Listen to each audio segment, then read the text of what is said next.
Greetings, scholars. This is Dr. Brooks, and I'm doing a lecture, an opening lecture, something new that I tried this semester for my students to familiarize you with some accounting basics. Okay. So, for those of you who access the books or the textbook, you may have learned some of this ahead of me. Um, but there'll be in little snippets. So this first snippet will be about why do people study accounting and a little bit about my story of why I was interested into accounting. The other is about what is accounting. I know that we've already probably talked about accounting being the language of business, but we're going to talk about the basic activities of accounting and how to communicate accounting through data analytics and who exactly is using accounting. And we'll have other snippets of this information. I recorded this so that you will be able to look at this presentation from your phone as well. But if I were you, I'll take out some notes and get some notes going. Now, I will tell you that some of you, under the sound of my voice, are already accounting majors. Some of you are communication, business, management majors. It's just maybe you're taking this as an elective, maybe it's on your paradigm. But who's ever listening to this, I believe that one of you, at least one, will switch to accounting. Not because you've heard what I'm about to say, but because you didn't really know what to do, so you went for the default. You could also be a finance or economics major, not sure. But some of you are going to switch your major to accounting because this really feels like a fit for you. And you didn't really know what accounting was. I will tell you. So, why did I major in accounting? So, what's my story? I found, for one, I've changed my major three times. Many, many, many years ago, decades ago, I was a political science major.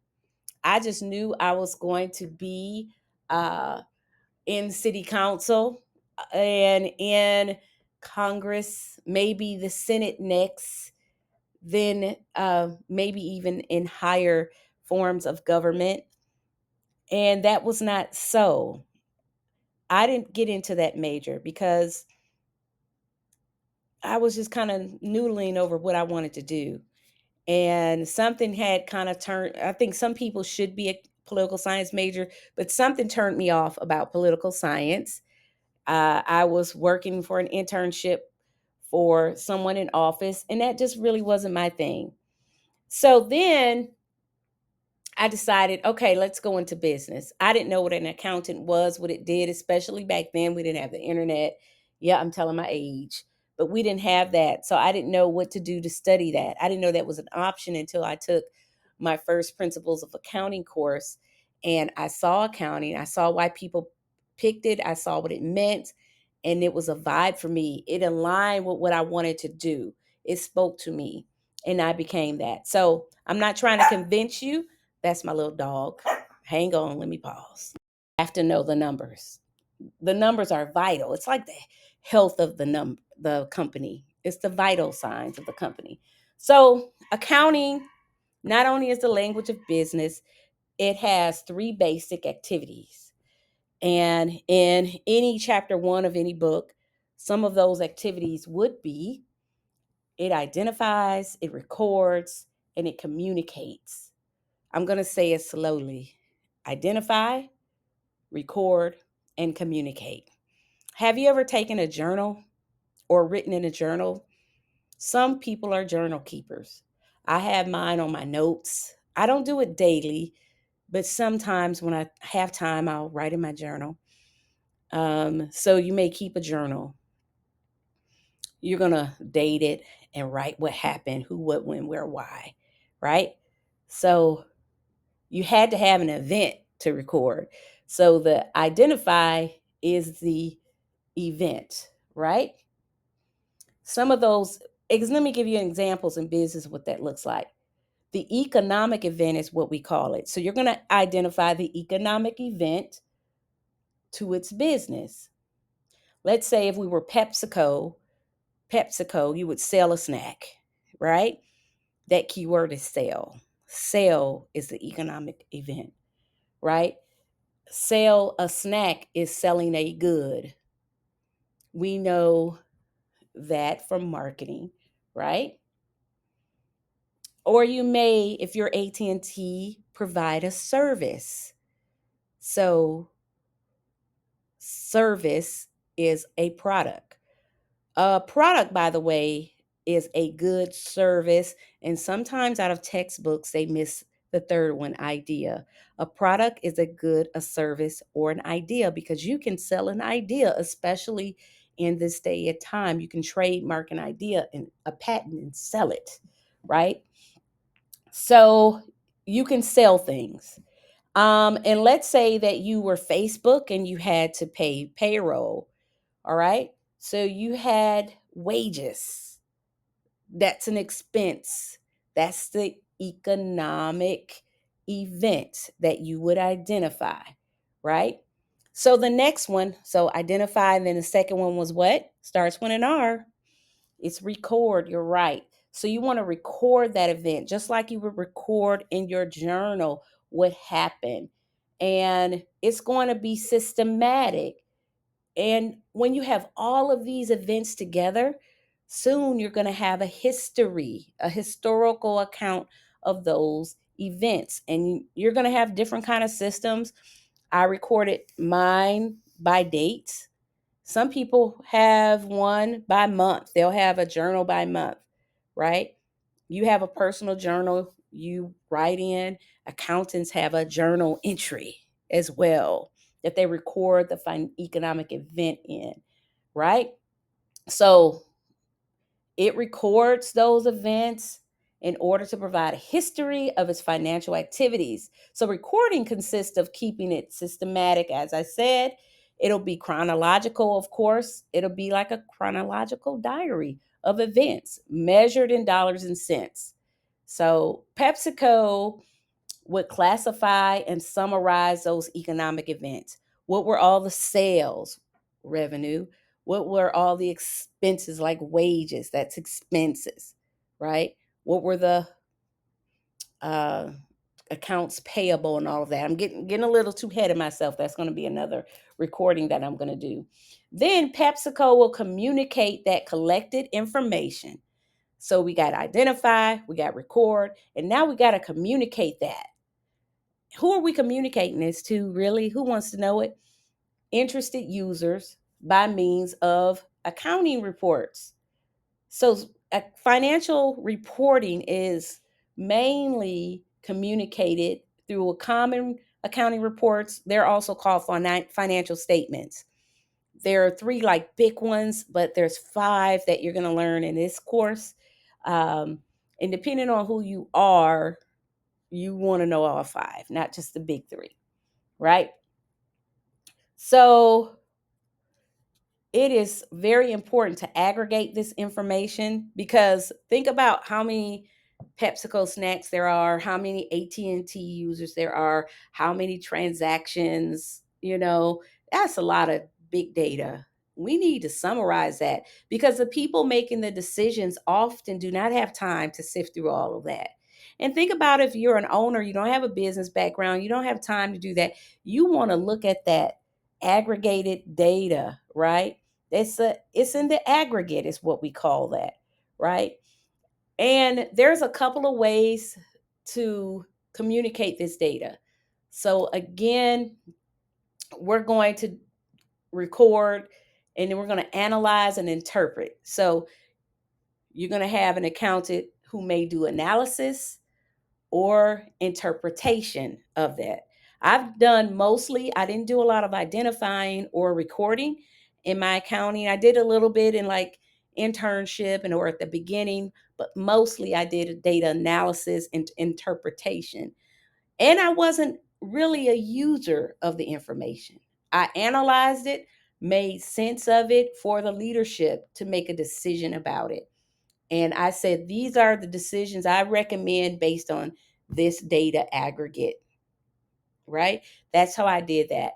So analysis Involves the use of ratios and percentages of the data of it. And then I used a lot of graphs, pivot tables and charts and things like that.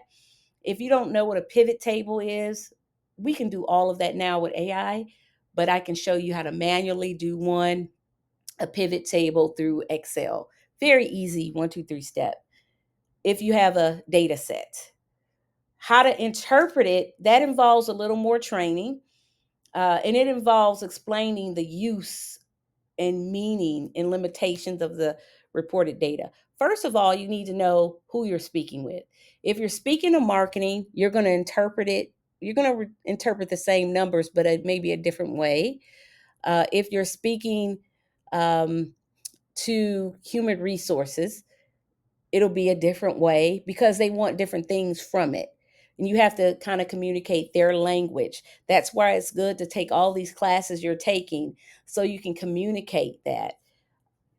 And you have to make meaning of what is limited. What does the data don't say, right? What doesn't the data say? If we had an event, if sales went down or up because of COVID, for example, if online instruction enrollment in schools went up because people couldn't come to the campus, and you're having an event, an anomaly called a pandemic, you have to explain why the numbers went that way because someone 20 years from now may not be familiar with the pandemic or what was going on. You have to explain that. Um, and you got to explain why it went down from that. We know in our current with our current administration how numbers are being manipulated and spoken to on both sides of the fence. Why it's important to know the back matter of numbers and what's being reported and how to use it and what's the meaning and what doesn't it say what it says. You have to have good notes on these things, right? So let's just review the types of data analytics again that I just shared with you. So it in data analytics involves data often employing both software and statistics, right? To draw some inferences from them. What is it saying? Right? That's what we're talking about. And there's a range of this data. So if I showed you a chart, hopefully I'll have time to insert a chart here. I can show you something from what is the past and what's the future. So two types, I will give you four. This descriptive, diagnostic, predictive, and prescriptive. So let me go back. So the past is descriptive and diagnostic. The future is predictive and prescriptive, right? So let's start with descriptive. Descriptive is what happened. What happened? And we're not talking about the individual transaction, we're talking about the aggregate number. What happened that term? What happened in that quarter? What happened in that month? What happened in that year? Right? What happened in that department? It depends on who's looking at it and why. Then we want to look at why did it happen? Why did it happen is diagnostic. Why did that happen? And again, that's the past. So the future would be predictive. What is likely to happen? So from the past, we can determine, in most cases, what is likely to happen based on historical data. A lot of things are going on to bury the history. I think from my accounting review, for my common sense, that not thinking about the past will set you up to repeat the past because you are not be able, you may not be able to use your analysis of predictive. What is likely to happen? How can we not repeat that? Or how can we continue something that we did great, right? Prescriptive. What should we do about it?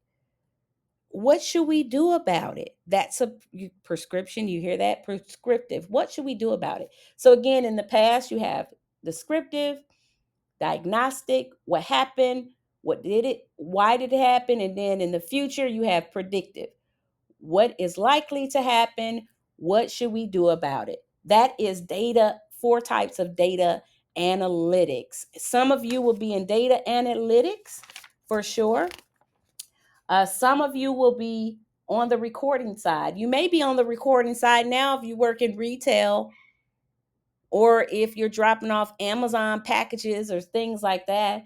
Then you have recording. Some of you are probably a non-traditional student and you're already deep in your career and you're already an accountant. Maybe you're a bookkeeper. By the way, have you ever heard of the term bookkeeper? A lot of people equate bookkeeper as an accountant. That is, so let me straighten the record. A bookkeeper is only part of an accountant. They're most likely not identifying or communicating, they're just recording, because a bookkeeper usually involves only the recording of the economic events. It is just one part of that accounting process. You have to have the identification, the recording, and the communication, either preparing the reports or analyzing and interpreting it for users, because the communication has those 2 parts. Okay. Right. Got it. You got it. All right. So who are the users of the data again? Who are they? Internal. We have internal users. Give me some examples, Dr. Brooks. Marketing managers, production supervisors, finance directors, and company officers. They use this information. They want to manage a plan, they want to organize, they want to run the business. They would use this information. So what is managerial accounting? They provide internal reports to help users make decisions about the companies, right? There's a certification that's very highly recognizable, called Certified Management Accounting, a CMA. It's up there with a CPA. You take 1 test instead of 4 tests.